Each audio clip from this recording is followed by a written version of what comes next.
नमस्कार मंडळी, कसे आहात तुम्ही सगळे? आय होप तुम्ही सगळे चांगले असाल. तर मी एक नवीन व्हिडिओ घेऊन आलेली आहे. आजचा व्हिडिओ खूप स्पेशल आहे, कारण आज आपण शिकणार आहोत क्रोशेपासून सनफ्लॉवर कसं बनवायचं. अगदी स्टेप बाय स्टेप आणि सोप्या पद्धतीनं तुम्ही बनवू शकता. चला तर मग व्हिडिओला सुरुवात करूया. मी ब्राऊन कलरचं इकडं लोकर घेतली, उलन यार्न तुम्ही जे म्हणाल ते. तर आपल्याला ना पहिले ह्याची मॅजिक रिंग बनवून घ्यायची आहे. क्रॉस एक्स करायचा आहे हातावर, बोटावर उलनचा, आणि तो हातातून काढून घेऊन जो उरलेला पार्ट आहे तो रिंगमधून त्या गोलमधून काढून घ्यायचा आहे. तर आपली मॅजिक रिंग तयार होते. आणि सुरुवातीला 2 चेन बनवून घ्यायच्या आहेत. आपल्या फाउंडेशन चेन असतात त्या 2 चेन बनवून झाल्याच्या नंतर आपल्याला काय करायचं, इकडे 16 डबल क्रोशे करायचे आहेत. आता 2 चेन झाला आहे, तर इकडे मी पहिला डबल क्रोशे केला आहे. यार्न ओव्हर करायचा आहे आणि सुरुवातीला 2 लूपमधून काढून घ्यायचं आणि नंतर लास्ट 2 लूपमधून. तर अशा प्रकारे आपला डबल क्रोशे तयार होतो. अशाच प्रकारे आपल्याला समोरचे देखील 16 डबल क्रोशे बनवायचे आहेत. ज्या 2 चेन बनवल्या त्या सोडून 16 डबल क्रोशे या त्या रिंगमधून करून घ्यायचे आहेत.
इथे आपल्या 16 चेन बनवून डबल क्रोशे बनवून झालेले आहेत.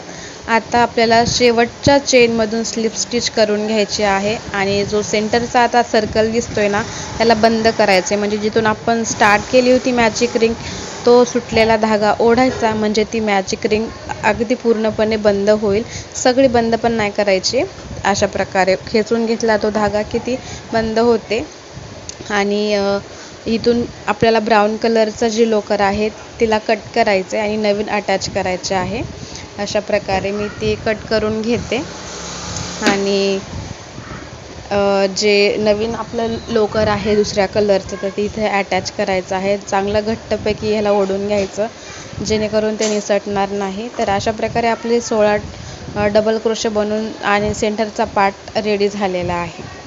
आता नेक्स्ट स्टेप आपली, जो येलो कलरचा लोकर आहे तो इथे अटॅच करायचा आहे. तुम्ही कसं अटॅच करू शकता. मी तर सरळ गाठच मारत असते की तो सुटणार नाही म्हणून. कधी कधी सुटतो आणि केलेली मेहनत सगळी वाया जाते. तर मी मस्त त्याला 2 गाठी टाकून घेतल्या आहेत. आणि इथे आपल्याला डबल क्रोशे करायचं नाही आहे स्टार्टिंगला, फक्त एकच चेन बनवायची. तर जे उरलेली लोकर होती तिला कट करून घेतलं, म्हणजे आपलं जे काम आहे ते चांगलं दिसेल आहे. आणि जिथे आपण येलो कलरची लोकर ॲड केली, अटॅच केली आहे, तिथे मस्त एक चेन बनवून घ्यायची आहे. एक चेन बनवल्याच्या नंतर डबल क्रोशे करायचा आहे. तो डबल क्रोशे आपण जिथून एक चेन घेतली त्या चेनमध्ये न करता त्याच्या साईडच्या चेनमध्ये, म्हणजे दुसऱ्या चेनमध्ये करायचा. यार्न ओव्हर सुरुवातीला 2 लूपमधून घ्यायचं, नंतर 2 लूपमधून घ्यायचं. तर आपला असा डबल क्रोशे रेडी आहे. आता ट्रिपल क्रोशे बनवायचा आहे. तर 2दा यार्न ओव्हर करायचं आणि सुरुवातीला 2 लूपमधून, त्याच्यानंतर 2 लूपमधून आणि त्याच्यानंतर 2 लूपमधून. अशा प्रकारे आपला ट्रिपल क्रोशे पण तयार झाला. ते झाल्याच्या नंतर 2 चेन बनवायच्या आणि जिथे 2 चेन संपतात ज्या ठिकाणी, तिथे आपल्याला पिको स्टिच मारायचे आहे. तर अशा प्रकारे तिथून जी सुई आहे ती आतमध्ये घालायची आणि इथे स्लिप स्टिच करायची. चेन नाही बनवायची, फक्त स्लिप स्टिच करायची आणि तो धागा जो आहे त्या स्लिप स्टिचमधून ओढून घ्यायचा अशा प्रकारे. तर इथे ही पिको स्टिच आपली तयार झाली आहे. परत आपल्याला सेम प्रोसेस फॉलो करायची. ट्रिबल क्रोशे बनवायचा यार्न ओव्हर डबल आणि त्याच्यानंतर सुरुवातीला 2 लूपमधून, त्याच्यानंतर 2 लूपमधून आणि नेक्स्ट 2 लूपमधून. आता आपल्याला डबल क्रोशे बनवायचा आहे. यार्न ओव्हर सेम स्टिचमधून आपल्याला हे काम करायचं आहे. तर आता आपला इथे डबल क्रोशे रेडी झाला आहे. तर त्याच्या साईडची जी स्टिच आहे ना, तिथून आपल्याला फक्त स्लिप स्टिच घ्यायची आहे अशा प्रकारे तुम्ही बघू शकता. आणि अशा प्रकारे आपली जी पाकळी आहे फुलाची ती तयार झाली आहे.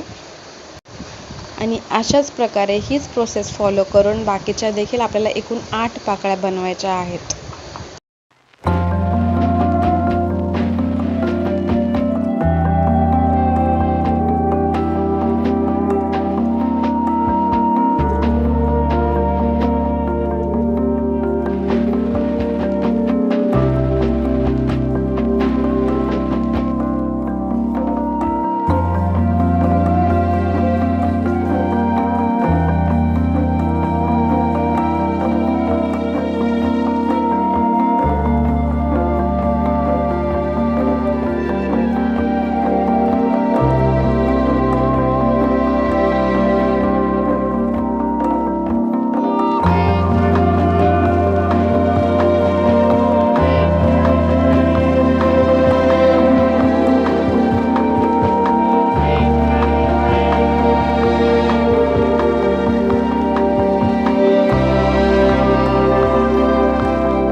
तर अशा प्रकारे आपलं सूर्यफूल मस्त तयार झालं आहे. शेवटची जी पाकळी आहे तिला साईडच्या पाकळीच्या शेजारून स्लिप स्टिच करून बंद करायची आहे पाकळी ती. आणि आपला जो धागा आहे तो कट करून घ्यायचा आहे. उरलेले पार्ट तुम्ही कट करू शकता. मला इथे थोडा धागा जास्त ठेवायचा आहे कारण मला ह्याच्यासमोर थोडं वर्क करायचं आहे. त्याच्यामुळे तुमच्या आवश्यकतेनुसार तुम्ही तो धागा ठेवू शकता किंवा कट करू शकता. तर अशा प्रकारे मी कट करून घेतले आणि अजून 2 फुलं बनवली होती. तुम्ही बघू शकता किती सुंदर दिसत आहे. त्याच्यापासून तुम्ही तोरण बनवू शकता, वॉल हँगिंग बनवू शकता किंवा सिलिंग हँगिंग, मस्त अशी वेल बनवू शकता. खूप सारे असे किंवा कुंडीमध्ये ठेवण्यासाठी पण हे फुले यूज करू शकता तार वापरून. तर खूप छान दिसतात. असा रंगीबेरंगी कलरचे पण तुम्ही बनवू शकता. तर तुम्हाला हा व्हिडिओ कसा वाटला नक्की कमेंटमध्ये सांगायला विसरू नका. आणि ही फुलं कशी वाटली, याची पद्धत शिकण्याची कशी वाटली तेही मला कमेंट बॉक्समध्ये सांगायला विसरू नका. आणि दुसरा व्हिडिओ तुम्हाला कोणत्या क्रोशे प्रोजेक्टवर पाहिजे किंवा कोणत्या वस्तूवर पाहिजे तेही मला सांगा. मी तो देण्याचा तुमच्यासोबत शेअर करण्याचा नक्की प्रयत्न करेल. व्हिडिओ आवडला असेल तर लाईक शेअर सबस्क्राईब करायला विसरू नका. पुन्हा भेटूया अशाच नवीन एका व्हिडिओसोबत. तोपर्यंत बाय बाय, टेक केअर.